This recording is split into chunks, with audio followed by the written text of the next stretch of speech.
Hey guys, welcome to another Game Explained discussion. I'm your host, Andre Seegers, and this time we're joined by Ash Paulson and Rogers Base to discuss the legacy of the Wii U, especially now that Nintendo's confirmed production of it is coming to an end. So let's get started. Alright guys, so as I just mentioned, Nintendo announced, at least in Japan, that the Wii U's production is coming to an end, so I thought it'd be a good time for us to get together and discuss just everything about it, its highs, its lows, and everything in between. So I guess let's go and start off with just a overall view of the console. Roger, what do you think about the Wii U in general? So I think the software lineup, the actual first-party software lineup was really good. But I think from a hardware standpoint, I was just disappointed with it. And this is something that not a lot of people know about me, but my first job right out of college was actually, I was a product demonstrator in Chicago for the Wii U and for the 3DS during that holiday.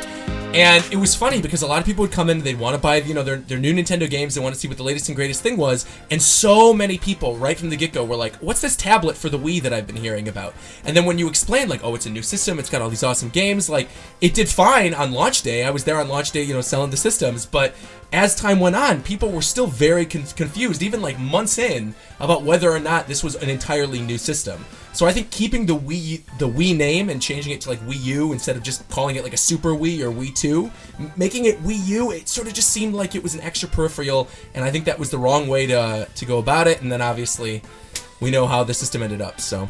Yeah, I totally agree. There is no doubt in my mind that the Wii U's biggest failure was in its marketing and its messaging and just its name. Like you said, it should have been the Super Wii or the Wii 2 or something. If they had to stick with the Wii name, which I also don't think they should have done, but I understand why they did. If they were going to do that, they needed to give it a name that instantly and clearly messages that this is a successor to the Wii. Not a peripheral, not an add-on, but a successor. Wii U does sound like a camera or something. It sounds like, PlayStation Eye, Wii U. It sounds like an accessory. And we saw how that bore out. That said, I think the Wii U's... I really have had a great time with my Wii U. I am going to miss the hell out of this system, despite its shortcomings. I really am going to miss it. I feel like its time came too soon, and I feel like I'm just going to miss it. I've had a lot of fun just playing games on my Wii U.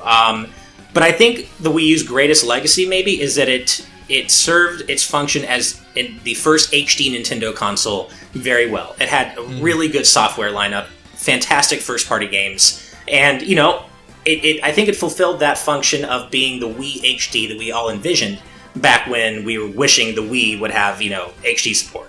It really was a good first HD Nintendo system, despite all the blemishes, I think. Yeah, it's hard to disagree with that. Like, the Wii U obviously had problems with marketing, and, I think actually it goes beyond even that. I just don't know how much the appeal of the console itself had with this tablet controller.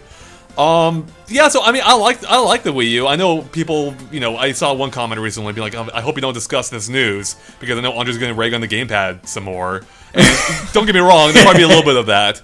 But okay, to be fair, to be fair, the GamePad does look like a Fisher-Price iPad. We all agree. Like, that's like... It does. Yeah. I know people are going to hate me for that, but, like, that's true. I mean, that's, like, probably one of the biggest shortcomings in my mind was the actual physical design of the system. Like, the GamePad itself, because, really, if you look at the Switch, right, and the way that tablet looks, and it's sleek, and it's pretty... I mean, they managed to still basically have, like, a nice carrying tablet controller that you can take on the go, but it doesn't look like a Fisher-Price toy.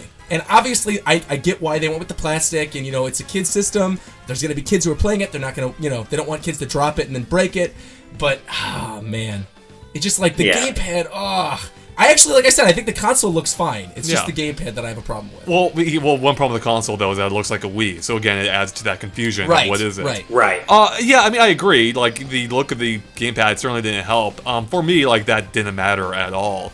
I mean, part of it is the fact that with it being your primary input method, they had to make it, they couldn't make it sleek. This is the thing you're holding to play at home. It had to be comfortable like a controller.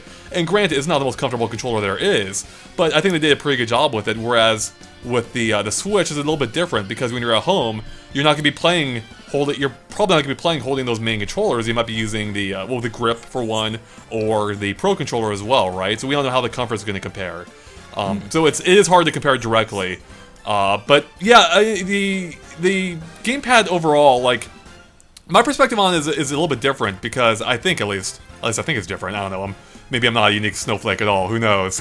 But when they first announced it, when they first showed off the initial teaser trailer, like before the complete failure of E3 2012, I think, where they just completely dropped the ball on the messaging.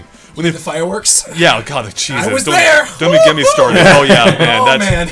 That was a worse So way to end it. fun fact. Were you in the conference center? Yeah, I was, yeah. Okay, so I was waiting in line to enter with Kevin Cassidy from Go Nintendo. Right. And one of my most vivid memories from that day was remember the fake teaser for a Majora's Mask HD remake?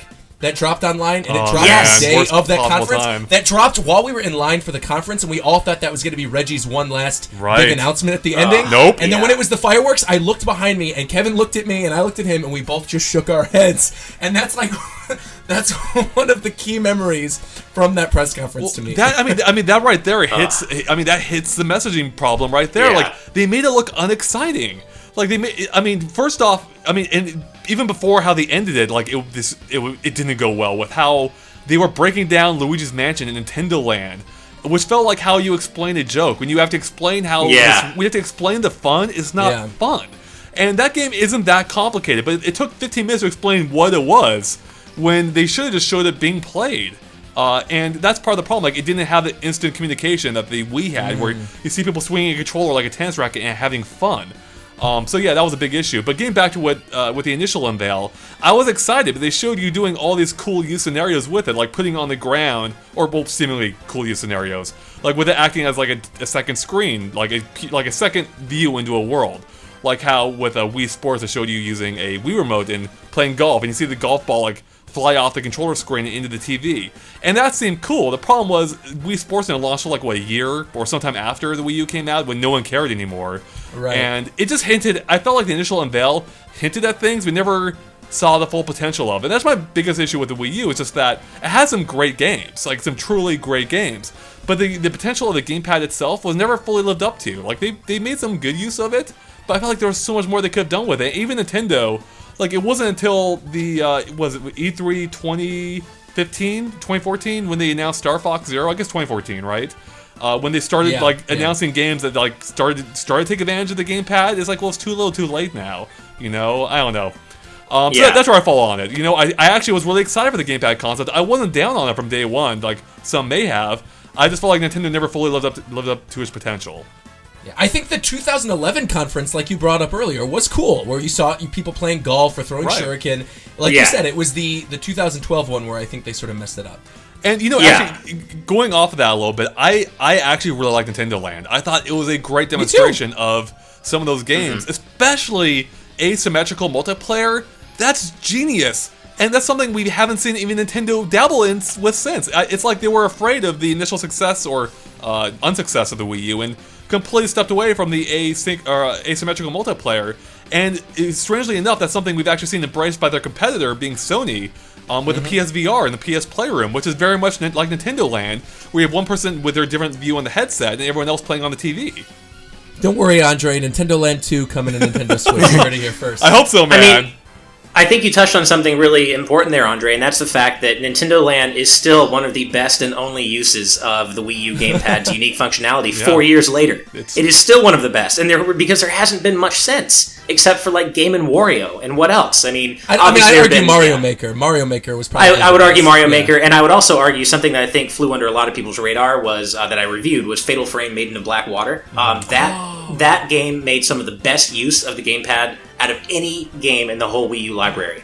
It was brilliant. I loved it. And so I think those proof of concept games like Nintendo Land, like Fatal Frame, they do, I think, show that the Wii U gamepad could have been utilized more efficiently, even in more interesting ways. But I think you're right, Andre. I think they kind of were scared off by their initial lack of success with the Wii U and didn't quite figure out in time where that lack of success stemmed from. It wasn't the gamepad, or at least wasn't the gamepad on its own. It was the messaging, and then that led into the gamepad, which wasn't utilized enough. Right. And I think it all just fed it. It was a feedback loop, basically. You totally nailed it. It was a multiple factors. I mean, the messaging was off base, and they didn't make the gamepad look like a compelling product, because they didn't make compelling games that made good use of it, or that good use. There are exceptions. Yeah, I mean, like, I'm shocked that we never got a Pokemon Snap 2. That seems like something that would have been so obvious. The biggest no-brainer. And they never made it. It's like, why? Yeah, I'm not shocked, but I'm really sad that we never got a Virtual Console port of Mario Paint that worked with the GamePad. Or that, I would have gone crazy for that. But I think that comes down to also a software issue too, is that they weren't confident enough, just like you mentioned, in the actual hardware and like the quote unquote gimmick of the system based on the initial reactions to it, that they didn't want to take risks with games that would have otherwise been really, really good on the system that were existing franchises that they could have taken. I mean, and again, don't get me wrong, like it might sound like for the past 10 minutes we've been hating on Wii U. No, like there are awesome games on Wii U. Smash Brothers, I personally believe, I might get hate for this, I personally believe the Smash Brothers for Wii U is the best Smash Brothers game to have ever been made. You had some great games with Super Smash Brothers. I mean, Mario 3D World was fantastic. It wasn't the 3D Mario that I personally wanted, but I still think it was great. Mario Maker was brilliant. Splatoon was the best new IP they could have created for this franchise, and now they have an IP on the level of Animal Crossing and Kirby and Mario and other classic characters that got it started on Wii U. Pokken Tournament is something that very few people talk about. It came out this year, but like so few people are talking about it right now. That game is amazing. That is one of my favorite fighting games of the past like 10 years. I love Pokken. So to see that on the system, I mean, weird third-party games like Bayonetta 2, the Tokyo Mirage Sessions, like there's really neat stuff on this system. You're covering a lot of ground there, Roger. Yeah, I think. Not to mention that if you're a fan of 2D platformers like me, like the Wii U is your dream system. There are so many best-in-class 2D platformers for Wii U. You're going there with Roger now.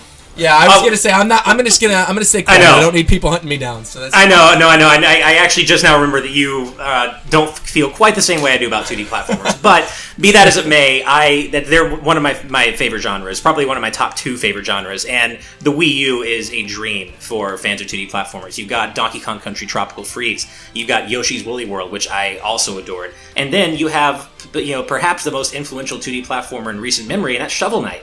And Wii U and 3DS brought us Shovel Knight. Mm-hmm. So there are so many great platformers for Wii U that for that aspect alone, I'm going to miss it. And I'm sure there'll be plenty more great platformers on Switch, but it really, for me, the Wii U was like the renaissance of 2D platforming. I was going to say Rayman Legends 2 was right near the very beginning of the system. I think it was like the first year, so that was a great game.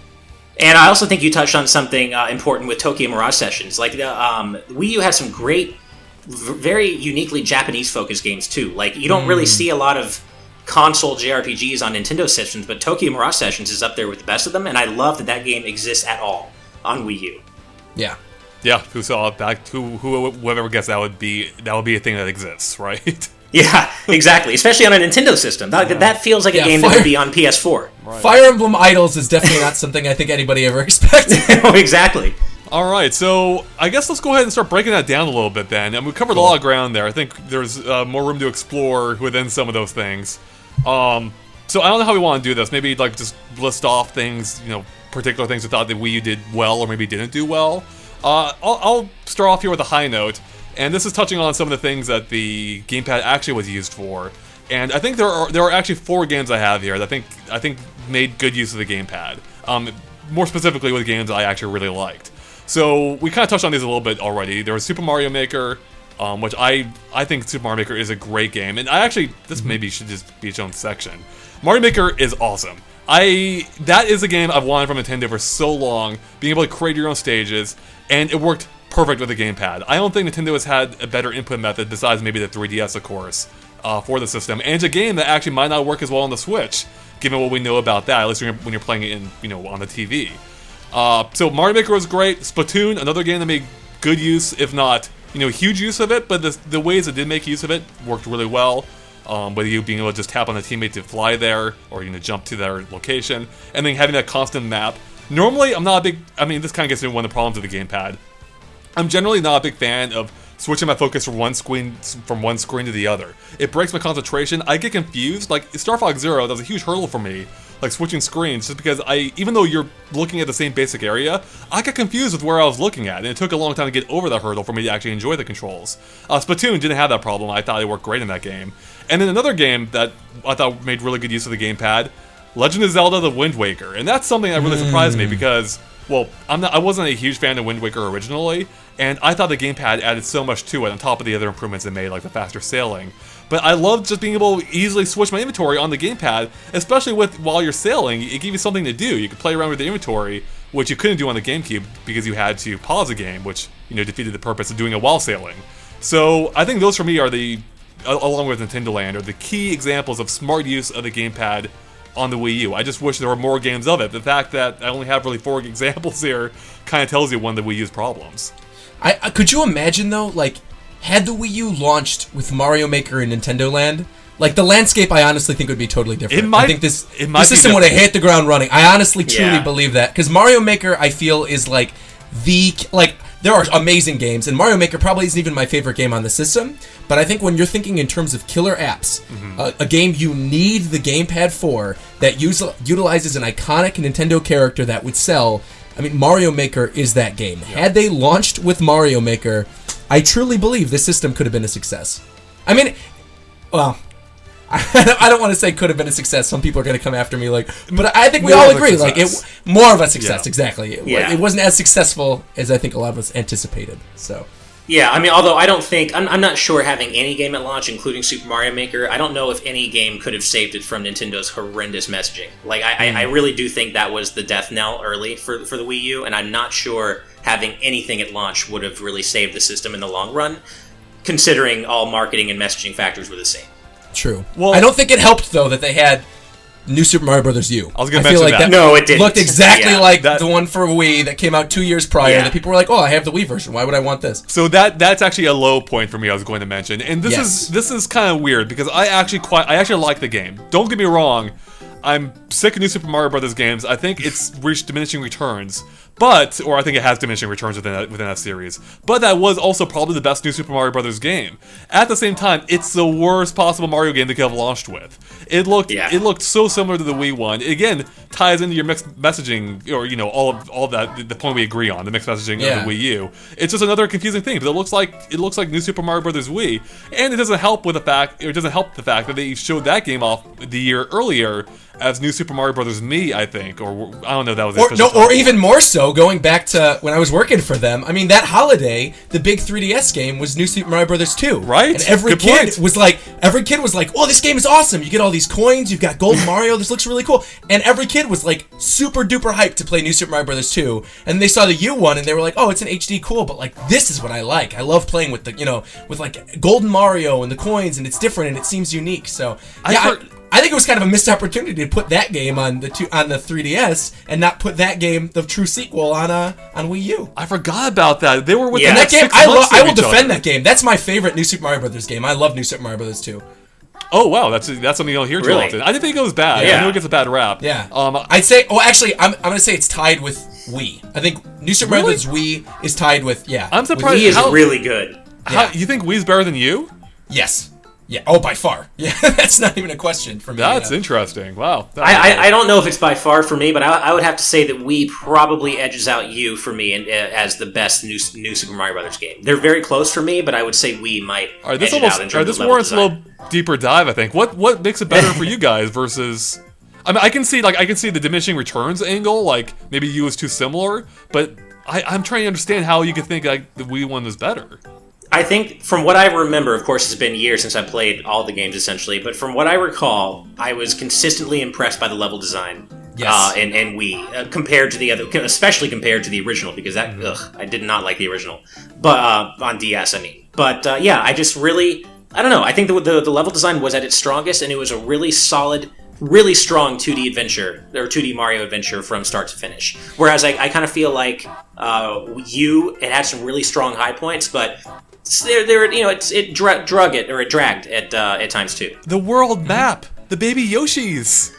The world map I really wanted to be excited about, because I remember leading up to launch, I was so excited about hearing that it was going to have that kind of open-ended Super Mario World style maze-like map where courses connect to one another, and then they didn't really do a whole lot with it. There were specific token secret routes that you could take through the world, but they all had like one specific purpose. It didn't really feel like the whole world was really interconnected like Mario World was, No, I actually totally agree with that. Like, I actually liked the idea of the world map. I didn't think it was as well done as in Mario World. It was so disappointing. Yeah. While you're talking about the world map, though, there's something that I think this is a good time to maybe transition into, which is that the one thing I did like about the world map was Miiverse integration. I thought that was really cool. That was one of the only things that I was like, they are really doing something right. I really loved Miiverse integration, and I think now is probably a good time for us to talk about Miiverse. Like, did you guys like Miiverse? Are you still happy with it? Because I know for me, I don't ever really use it, but I still daily go on and check, because some of the funny, weird little memes that erupt out of Miiverse, I still find really entertaining, and I actually truly... Memes. Oh, okay, stop. All right. God. But I actually genuinely want them to bring that back for the Switch. And I think it probably will, because now it's been added to the 3DS. It's something that people are used to now. But I genuinely loved Miiverse, and I do think that was a big plus. And considering the fact that after launch, I was kind of like, there weren't a lot of games to play after launch for a while with the Wii U. I spent so many hours drawing cool little pictures on Miiverse and sharing them. Like, I should try to find some of those pictures and send them to you guys to splice in for this discussion, because like some of my old drawings were so legit. I bet, yeah. Miiverse is a flawed but brilliant idea. I think it is. What it was basically was an updated version of the old forums Nintendo used to have on their own website, a place for Nintendo fans to get together and talk about the things they like. And the way it was incorporated in some games, and granted, I wish they had gone further with it. I think Miiverse is kind of something they didn't fully embrace, but the few times they really tied it into a game, I thought it worked well. You mentioned New Super Mario Brothers. I love the bottles in Wind Waker, like you coming across messages or pictures, selfies people took in Wind Waker. Mario Maker 2 even. Oh, you know what? That might be my favorite. That might be my favorite integration of it. Like, I love going through my own course that I made and seeing comments people made within the world itself. It was it's the best. It's such a good idea. That's such a good idea. I remember one of my most vivid memories of Miiverse Mario Maker was playing Mario Maker the day that Star Wars came out, the day Force Awakens came out. Oh yeah. And I'd seen the movie just because of what I do for work, but whatever. But like, I'd seen the movie prior to the game, and prior to like all the people like writing their little Miiverse comments. And the launch day of Star Wars, everybody wrote Han Solo dies. Frickin'! Right there in big letters on all the Mario Maker stages, and I just thought it was so funny. Oh, I have a story for you about. Ash I know Paulson. Exactly what you're going to talk about. I was going to say the same thing, but I'll let you tell. No, you should do it. You go ahead. Okay. So what was this? It was last year for E3, right? Yeah, I think it was last year for E3. Everyone we were all at my place here in LA. I think we were hanging out and just kind of decompressing between the Microsoft and the Xbox and the PlayStation conferences. And so at that point, the Miiverse stage had just been released. It was new. It was cool. So I think it was you, Andre. It was Derek, you, me, Tom. Derek, and Tom, all playing 4 players. And so we play in the Miiverse stage, and we're playing, and then I start just kind of reading random Miiverse posts showing up in the background that just sound weird or funny, don't make a lot of sense to me. And I don't remember what this one was, but I ended up reading by accident what was a Game of Thrones spoiler. It was a huge spoiler. You read Jon Snow dies or something. Okay, Jon Snow. And I had no idea who Jon Snow was. I don't watch the show, so I literally had no idea. It had aired the night before, I believe, and we had time to watch it, but we were busy working on coverage. So Ash just reads out this freaking huge-ass spoiler. Like, the only thing, of all things to spoil, he chose the freaking worst one. I didn't spoil it. The person who wrote that post spoiled it. I was only the messenger, and I was an accidental messenger at that. I didn't spoil anything. Wasn't your wife there too?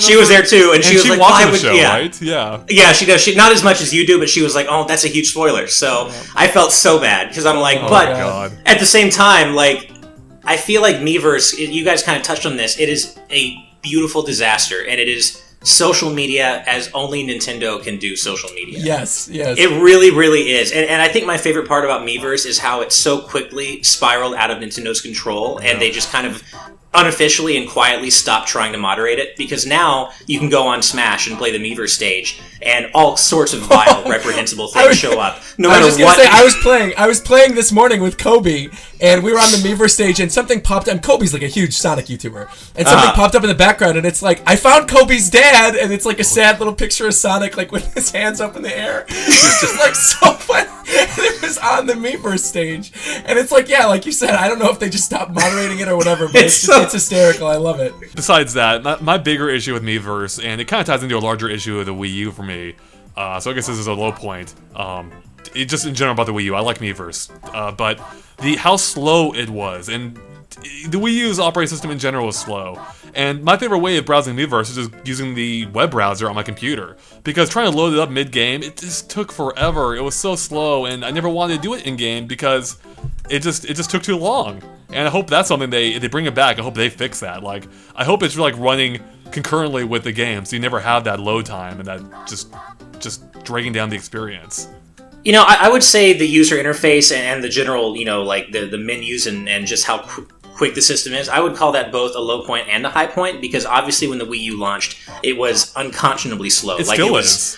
You know, I don't think it's that bad anymore. I kind of feel like it's okay now. They disguised it by allowing you to choose a shortcut from the Wii U GamePad. But if you want to do something that's not on there, there's still a lengthy boot process. I don't know, because I don't often use the quick start menu, and even when I just boot up my Wii U normally, I don't often, there are a few times where it'll hang for a few more seconds, and I'm like, okay, this is taking a long time, but mostly, I have to say, like, I don't really feel like I'm waiting on my Wii U to do anything that much anymore. It's not horrible, they did improve it a lot from when it launched, but I still feel like in general, it's slow, like loading up the settings to change Wi-Fi or anything in the settings, or going to the eShop, Jesus, the eShop, that is such a slow, tedious process. Hey, but you could play that little game where you just press A 3 times and you try to match the fact they need that game there tells you all you need to know about it. That should give you like a penny in your eShop funds every time you get a match. Do it. Yeah. Like 1 cent. That's what Mitomo does now. Have you seen that? When you load No, I haven't actually tried the new update. You just tap the coin thing, it gives you free coins as you're loading up the app. Okay, well, I've got another high point here to move things on. And it's something I think you touched on, Ash, a little bit, but I just want to drive this point home. This is the first time we've seen Nintendo games in HD, and some of those games were gorgeous. Even if the system is weak by comparison to the Xbox One and the PS4, like some of these games you would never know it. Mario Kart 8 might be one of the best game-looking games that Nintendo's ever made. That game is gorgeous. Mario has like a Pixar movie. It straight up looks like a Pixar movie. Really does. It's one of the closest I've seen to that. I agree. It looks great. And even other games, like even Mario 3D World, okay, well, maybe that's to the same extent. It was a good-looking game, but Mario Kart 8 looked great. Even Tropical Freeze, I think, a lot of people kind of like undersell how well it looks, but it does look similar to Returns. But I think what they did with the art style and the amount of like environmental interaction, like it all came together and looked magnificent. Pikmin 3, goodness gracious, the first time I saw that in HD, like my jaw actually dropped. Yeah, it's a good-looking game. Yeah, no, I completely agree. Also, Yoshi's Woolly World. Like, I mean, I've said this before about this game, but I feel like Kirby's Epic Yarn liked to say that it had a yarn theme, and it kind of did, but Yoshi's Woolly World, I felt, really went all in with the yarn theme, and it really felt like everything in that game was made of wool, and it was awesome. Well, along those lines, Paper Mario Color Splash... Yes! Regardless of what you think about the game, it looks brilliant. Like, it is gorgeous. Nailed that art style. Yeah, for every Paper Mario game from here on out, if they are making another Paper Mario on Switch, please use the art style from Color Splash. That is one of the prettiest games I've ever seen. Can it get better than that? I don't think it can. You can't. Like, you nailed can't. it. You need to, like, they have to keep the same engine or whatever, because it's so good. Like, you can even see the texture, like, on the paper. Like, it is fantastic. And actually, well, speaking of graphics, something else that's kind of, I want to expand on that a little bit. It's not just how the games look, but I want to commend Nintendo for doing a great job of making these games run well. Like, they pretty consistently try and go for 60 frames per second and generally nail it. So, you know, whether it's Mario Kart or I think Tropical Freeze, I think, was Color Splash 60? I can't remember. Smash Brothers is Smash Bros 60. for sure, yeah. Smash is 60 for sure, yeah. Right, so, I mean, they did a great job, again, just making those games run well and, running at 60 frames per second, they're more responsive, which is, in a game like Smash Brothers or Mario Kart, that is really important. So I love that they continue to focus on that while making these games, again, look great. The fact that Mario Kart is running, technically 59 frames per second, but the fact that it's running at that while being one of the best looking Wii U games is incredibly impressive.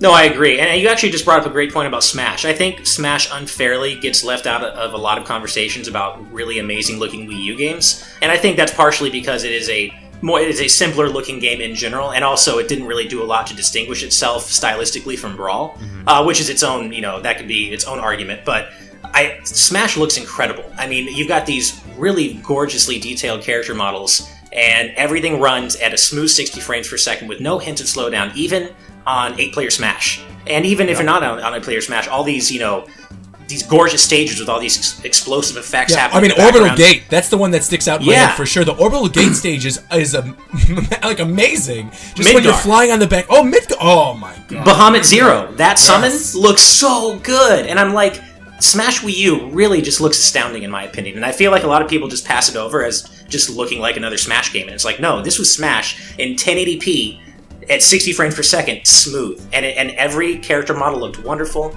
No, it did such a great job with that game. You know, on the other hand, though, to maybe talk about a low point for a second, it's very hard to defend Nintendo's treatment of the Virtual Console on Wii U. For multiple reasons. One, we were coming from the Wii Virtual Console, which had hundreds of games and some really obscure games too for all platforms, various platforms. And then they essentially started all over with the Wii U and basically drip fed us these same games that they've released a million different times before for Virtual Console and in other ways. And it just felt very frustrating waiting for games like Mega Man 5 or A Link. We had to wait a year into the Wii U's lifespan to get A Link to the Past. Explain that to me, please. A Link to the Past took a year to appear on the Wii U Virtual Console, and not only that, not only did was the library drip fed to us, and still the library has never reached anywhere near the size that it was in the Wii Virtual Console. The emulation is actually worse. Yeah, and you know this very well, Andre, from all the comparisons you've been doing between the NES Classic Edition and the Wii U Virtual Console and the Wii Virtual Console. Yep. Like, Virtual Console games unilaterally look darker and less colorful, or I guess less, less colorful than they do on either the Wii Virtual Console or their original systems. What happened there? Yeah, I don't know what happened there. I've heard, and I can't speak to the accuracy of this, but I've heard that it's just a straight-up filter Nintendo added on top of the emulation for God knows what reason. Maybe because they were super paranoid about epileptic seizures, maybe, but maybe they would just want to darken the games across the board. But yeah, I agree. Like, I'd rather go back and hook up my 64 than play any of those games on the Virtual Console because they look so bad on the Wii U. I will say, though, I will commend them for the Miiverse integration, though, with Virtual Console, because that's not something I initially thought they were going to do. I thought, like, they were just going to say, okay, we're going to bring all the stuff over from the old store. And it is cool, like, playing through Super Metroid or, like, the first Fire Emblem game on GBA and, like, posting on Miiverse about it and talking to your friends about it. Like, that was actually a pretty neat way to relive those adventures and those experiences. So yeah, I agree. I just hope that with the Switch, it's inevitable that the Virtual Console is going to be on the Switch. I really want to see them go back more to Wii Virtual Console style emulation, where these games looked fantastic on modern TVs. But not only that, and I know we've said this many times, Andre, it needs to move to a platform. Virtual Console needs to be a singular platform where you can launch whatever games you've bought from a single hub. That no more of this bullshit 30 megabyte Mega Man 5, or 48 megabyte or 80 megabyte Super Metroid. Like, that makes no sense at all. It doesn't. Yeah, that's definitely a low point. The fact that you're rebuying these games, we have no assurance whether they'll carry forward into the future. They may just be perpetually locked to the Wii U. Yep. So, that is disappointing. And, getting back to the emulation thing, especially now seeing how well the NES Classic runs it, it's like, man, why can't the Wii U, which is, I'm sure, a much more powerful system, why can't it run these games as well as NES Classic does, Yeah. So. Now, at the same time, just to turn it around really quick, a high point for the Wii U's Virtual Console is the Game Boy Advance emulation, the Pixel Perfect mode. GBA games look phenomenal on modern TVs, and more than you'd expect with that Pixel Perfect smoothing mode. And you don't see that in NES and Super NES. It's very specifically a GBA and DS thing, and it looks so much better. And as I understand it, I think the reason for that is that M2 specifically were responsible for doing the GBA and DS emulators for Wii U. And M2, of course, are the same ones who do like the Sega 3D Classics on 3DS. So that would make a lot of sense in terms of why those specific systems' emulators are so much better.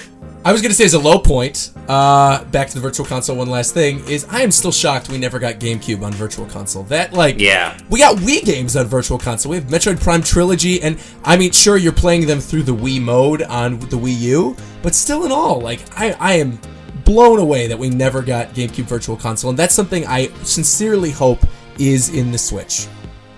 Me too. I know Andre really, really wants Super Mario Sunshine on GameCube Virtual Console, so... I've been waiting all these years. Yeah. Yeah, I mean, I think GameCube is like an amazingly overlooked system, even by Nintendo, I feel like. I mean, I honestly wish we got even more ports of those games in the same vein as Wind Waker HD. Like, that was a brilliantly done port, and if they cleaned up Mario Sunshine to a similar degree, maybe I'd come around on that game too.